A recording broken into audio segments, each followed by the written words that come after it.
મજામાં. હવે આપણે ટ્રેનની ટિકિટ લોકલ ટ્રેનની ટિકિટ બુક કરાવવી હોય તો આપણે જાતે કરી શકીએ છીએ. પ્લે સ્ટોરમાં જવાનું છે અને સર્ચમાં લખવાનું છે UTS. આ જે એપ્લિકેશન છે આપણે ગવર્મેન્ટની છે, સેન્ટ્રલ ગવર્મેન્ટની, તે ડાઉનલોડ કરવાની રહેશે. મેં ડાઉનલોડ કરેલી છે એટલે આપણે ઓપન કરીશું.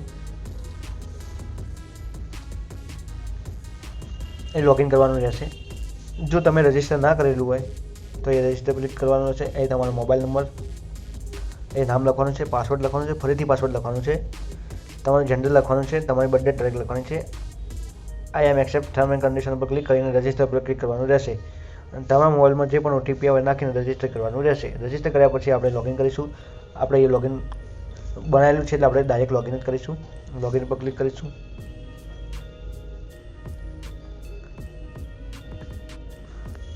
લોગિન થયા પછી આ રીતનું ઇન્ટરફેસ આવશે.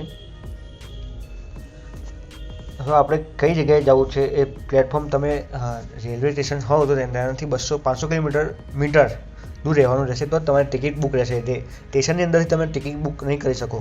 એ આપણે સ્ટેશનની બહારથી ટિકિટ બુક કરવાની રહેશે. અહીં 2 ઓપ્શન આપેલા છે, બુકિંગ એન્ડ ટ્રાવેલ પેપરલેસ, એટલે મોબાઈલમાં ટિકિટ રહેવાની છે, અને બુક એન્ડ પ્રિન્ટ, એ આપણે ત્યાં સ્ટેશન ટિકિટ ઉપરથી લઈ શકીએ છીએ. એટલે આપણે પેપરલેસ જ ઉપર ઓપ્શન પર ક્લિક કરવાનું રહેશે. એ સર્ચ ઉપર ઓકે આપવાનું છે. એ તમારા સ્ટેશનનું નામ લખવાનું છે, કારણ કે આપણે લખીશું સાબરમતી. એનો કોડ છે SBIB.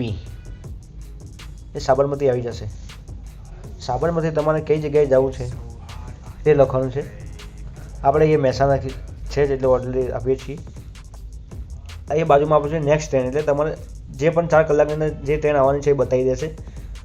અને એ ડાયરેક્ટ ટિકિટ બુક કરવાનું છે ગેટ ફેસ ઉપર. આપણે નેક્સ્ટ ટ્રેન જોઈશું. પહેલાં તમને કઈ જગ્યાએથી રૂટ બતાવે છે. ગાંધીનગરથી જવું છે, ગાંધીનગર કલોલથી છે, બીજો રૂટ છે કલોલથી છે, જે 63 કિલોમીટરનો છે. જે આપણે જે સિલેક્ટ કરીશું.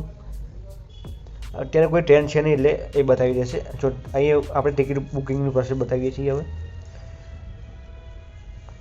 કલોલ, એ તમે કેટલા જણાને જવું છે વ્યક્તિ સિલેક્ટ કરવાના છે. 1, 2, 3, 4 સુધી જ છે, બીજા કોઈ છે નહીં વધારે. 1 જણ છે. નાના બાળકો કેટલા છે આની પર સિલેક્ટ કરી શકીએ છીએ આપણે. આપણી જોડે કોઈ નથી. ટિકિટ ટાઈપ આપણે જનરલ જ છે. હવે આમાં ટ્રેન ટાઈપ જોવાનું છે. જો મેલ એક્સપ્રેસ હોય તો તમે મેલ એક્સપ્રેસની ટિકિટ અહીં ડિફોલ્ટ જ રહેશે. અહીંથી સિલેક્ટ કરવાનું છે. મેલ એક્સપ્રેસ હોય તો તેની ટિકિટ વધારે રહેશે. અહીં 40 રૂપિયા બતાવે છે. પણ આપણે ઓર્ડિનરી એટલે કે લોકલમાં અહીં ઓર્ડિનરી સિલેક્ટ કરવાનું જ રહેશે. તેની ટિકિટ 20 રૂપિયા થઈ ગઈ છે. હંમેશા જો લોકલની ટિકિટ બુક કરીએ તો ઓર્ડિનરી પર ક્લિક કરવાની રહેશે, તો જ તમે અહીંયાથી લોકલની ટિકિટ બુક કરી શકશો. ક્લાસ ટાઈપ તો સિલેક્ટ જ છે. અહીં પેમેન્ટ ટાઈપ આપણે ફોનપે UPIથી કરવું હોય તો નીચે બીજા નંબરનું આપવાનું રહેશે પેમેન્ટ ગેટવે ઉપર. નીચે આવીશું. અહીં સાબરમતીથી મહેસાણા વાયા કલોલ 1 જણની ટિકિટ છે, જેની ટિકિટની પ્રાઇસ 20 રૂપિયા છે. જો આપણે અહીં એક્સપ્રેસ કરીશું તો ટિકિટની પ્રાઇસ અહીંયા 40 રૂપિયા થઈ જશે. એટલે આપણે લોકલની જ લેવાની છે. એટલે લોકલ ઉપર ઓર્ડિનરી ઉપર ક્લિક કરવાનું રહેશે હંમેશા. બુક ઉપર ક્લિક કરવાનું છે. જો તમે બુક ઉપર ક્લિક કરશો એટલે તમારે ઓપ્શન આવશે. તમારા મોબાઈલને જે પણ ફોનપે, ગૂગલ પે ગમે તે હોય તે સિલેક્ટ કરવાનો ઓપ્શન આવશે. અહીં પેટીએમ ઉપર ક્લિક કરવાનું રહેશે અને પે ઉપર આપવાનું રહેશે.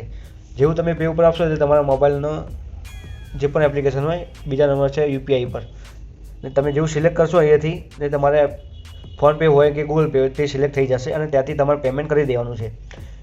પેમેન્ટ કર્યા પછી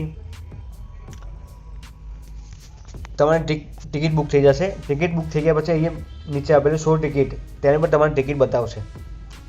અહીં તમારી ટિકિટ બતાવી દેશે અને પછી તમે તે ટ્રેનમાં બેસી શકો છો. અહીં બીજું છે બુકિંગ હિસ્ટ્રી, એની અંદર પણ બતાવે છે. અહીંયાથી આપણે ટિકિટ બુક કરેલી છે, જોઈ લો.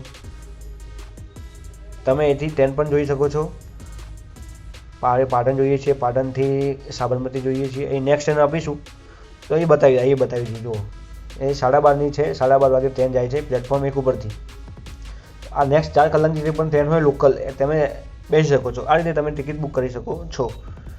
ધન્યવાદ.